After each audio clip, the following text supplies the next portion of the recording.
Gente, esse assunto de Arena Barradão, ele surgiu meio que do nada, assim, no momento que o Vitória tava em crise dentro de campo, né? E eu achei muito estranho na época, achei aleatório, porque pelo menos até onde eu acompanhava, né? Eu posso até estar errado, gente, mas eu nunca tinha visto o presidente Fábio Mota mencionar antes o plano de construir uma arena, né? Que ele tivesse a intenção de construir uma arena durante a gestão dele. Posso estar totalmente equivocado, tá? Posso só não ter visto ele mencionar em outro lugar. O fato é que quando ele anunciou, acabou pegando muita gente de surpresa. A torcida, de modo geral, acabou recebendo a notícia com muito entusiasmo, com muita empolgação, mas uma parte acabou acusando o presidente de estar criando ali uma cortina de fumaça, né, por conta do cenário e da aleatoriedade daquilo aí ter sido lançado meio que de forma totalmente inesperada e aparentemente fora de time, de contexto. Aliás, a gente até comentou aqui no nosso último podcast o quanto o Fábio Mota é um excelente gestor de crise. Ele é muito bom nisso.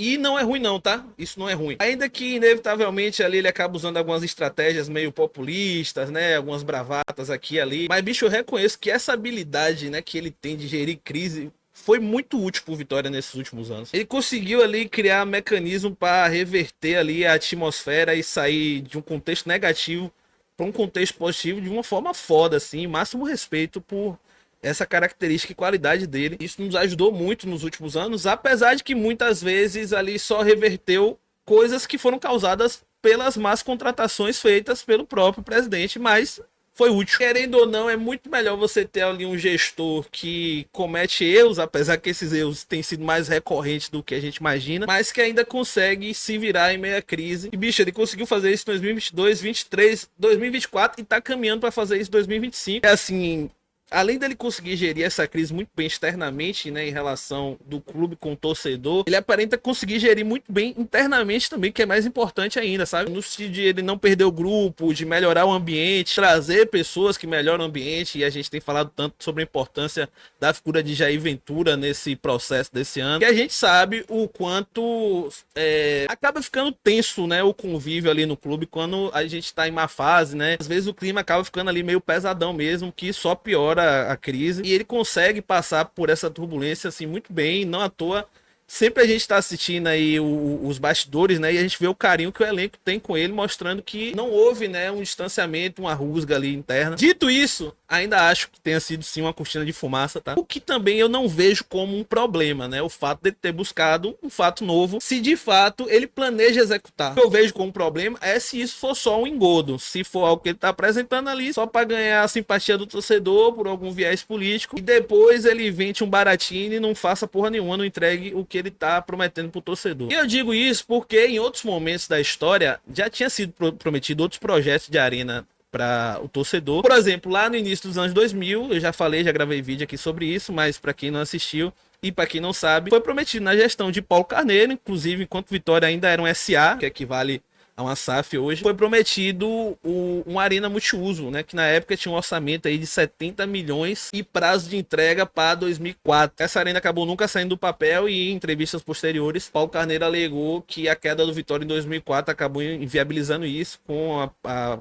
posterior crise também do SA. Então a gente nunca vai saber se era algo que planejava ser feito ou também se foi ali uma cortina de fumaça para a época. Em 2016, na gestão de Raimundo Viana, né, que era o presidente na época, e para quem por acaso não souber, é o atual presidente do Conselho Fiscal do clube e candidato à reeleição pela chapa de Fábio Mota, também foi apresentado um projeto de arena com prazo de entrega para 2019. Muita gente também alegou na época que era uma estratégia para Raimundo Viana tentar a reeleição no ano seguinte. Para quem não lembra, Raimundo Viana estava cumprindo uma mandato tampão ali, porque Carlos Falcão renunciou, então se imaginava que ele fosse tentar a reeleição, futuramente não aconteceu, mas é fato aí que o projeto acabou caindo no esquecimento também, junto com a não tentativa de reeleição de Raimundo Viana. Inclusive, há quem diga que esse projeto era até superior ao projeto que está sendo apresentado atualmente, e há relatos que esse projeto custou por Vitória R$ 1 milhão, só para fazer a criação desse projeto. E agora, em 2025, um novo projeto apresentado pela gestão de Fábio Mota, que inclusive já teve mudanças em relação ao que ele mesmo apresentou e prometeu lá em junho, quando o assunto veio à tona, que reforça a tese aí de que talvez tenha sido realmente uma ideia pensada durante a crise mesmo. Ele prometeu uma arena para 50 mil pessoas, né, que iniciaria as obras ali já em janeiro de 2026, com prazo de entrega para 18 a 24 meses, que aí 2 anos daria o que? 2028 no máximo. Mas agora na apresentação oficial foi apresentado o projeto de uma arena para 40 mil pessoas,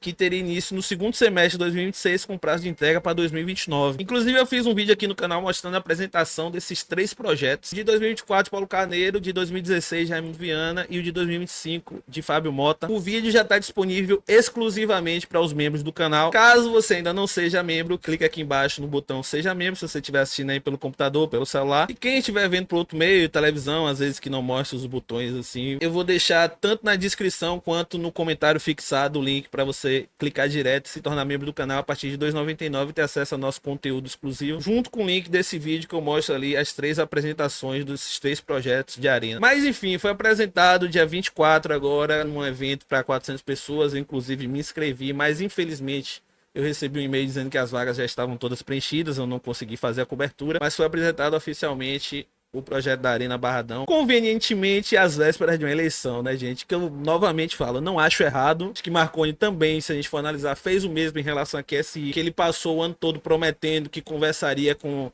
os investidores em dezembro, e muitos se perguntavam por que só em dezembro, e depois que ele se lançou candidato, ficou meio que parecendo que foi para criar uma vantagem na sua candidatura. Ele até justificou que, segundo ele, faz parte da tradição, né, das lideranças árabes, que eles têm períodos específicos do ano para ali fazer esse tipo de tratativa, algo que a mim particularmente não me convenceu, tá? Mas também não vou duvidar que seja. E sobre a Arena, as principais críticas, né, foram em relação à capacidade. Como eu já falei, a princípio foi anunciado que seria 50 mil e na apresentação oficial baixou para 40, que muitos torcedores, inclusive eu acho que nessa crescente que a torcida do Vitória vem tendo, é pouco. Acho que como é um projeto de 30 anos, dificilmente vai se haver uma ampliação, né, durante esse período. Então acho que se era para dar um salto, que se fosse um salto mais ousado em relação a essa questão do público ali mirando 50, acho que 50 mil era o ideal, sabe? E outra crítica foi em relação à cobertura, porque na apresentação, por conta do ângulo da imagem mostrado na simulação, deu a impressão que a cobertura era muito pequena e que ia ficar reduzida a um espaço muito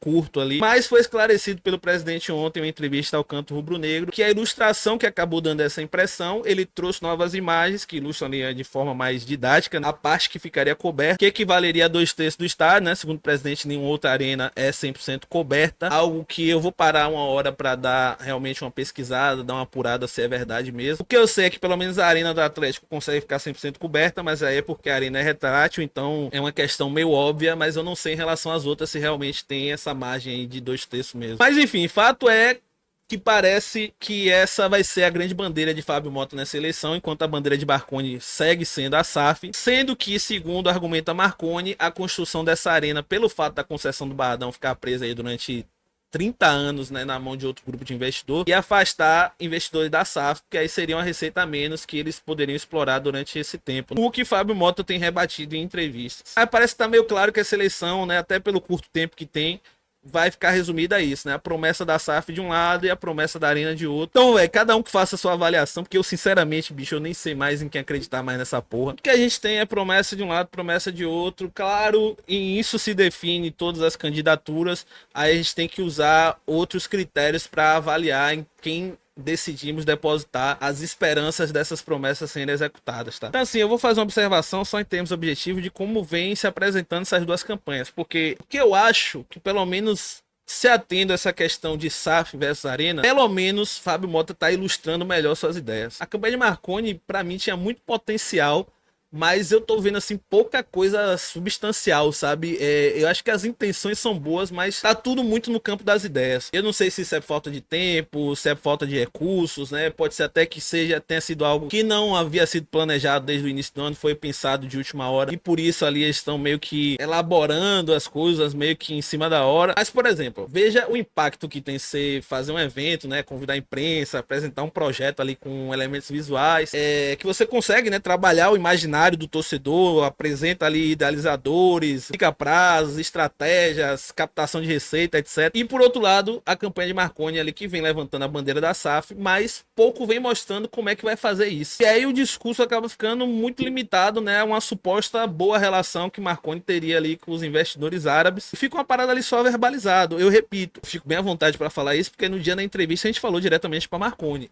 Eu acho muito pouco. E aqui, antes que comece murmurinhos nos comentários, eu não tô entrando nem na questão de mérito. De repente, talvez Marconi até tenha mais condições de conseguir uma SAF pro Vitória do que Fábio Mota tenha de conseguir uma arena pro Vitória. A gente não tem como saber. Mas, objetivamente falando, aí, em termos de eleição, você precisa convencer o torcedor, gente. E para convencer, você tem que ter o que apresentar. E por enquanto, em relação a Marconi, eu tenho achado pouco. A gente, por enquanto, só tem a palavra e a fé nele, né? Então, em relação à arena, que é o que estamos comparando aqui, as duas campanhas, ao menos Fábio Mota vem apresentando os caminhos que ele pretende tomar para executar o que ele está prometendo. Agora tem outra coisa, aqui a gente está falando de estratégias eleitorais, né, que infelizmente faz parte do jogo, a gente não queria que fosse assim, mas é o que é, não tem o que fazer, então é legítimo que cada um use suas armas, né, no sentido figurado, pelo amor de Deus. Mas eu acho que são promessas, tanto a da SAF quanto da Arena, que trabalham muito no sentimento do torcedor, e o sentimento acaba cegando a razão. É óbvio que nosso sentimento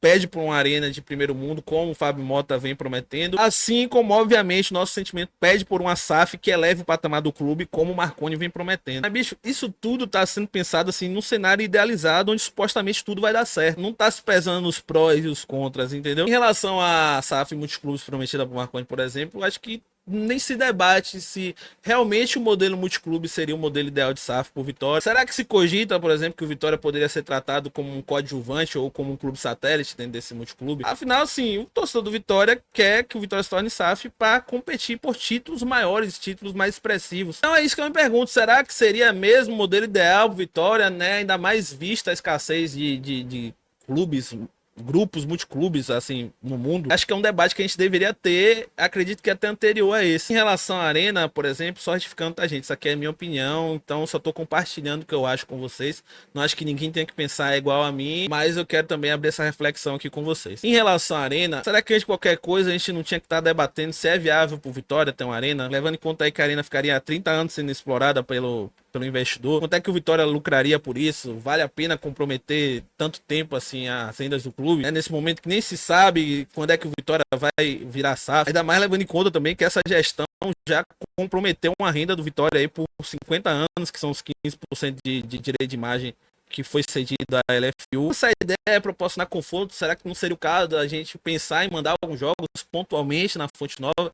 Eu não sei porque esse assunto de jogar na Fonte Nova virou um tabu nas últimas gestões, sabe? Esse foi o vídeo de hoje, até a próxima. Aproveita para se inscrever no nosso canal de cortes, vai estar também no fixado e em algum canto aqui da tela nesses últimos segundos de vídeo. Tamo junto e até a próxima.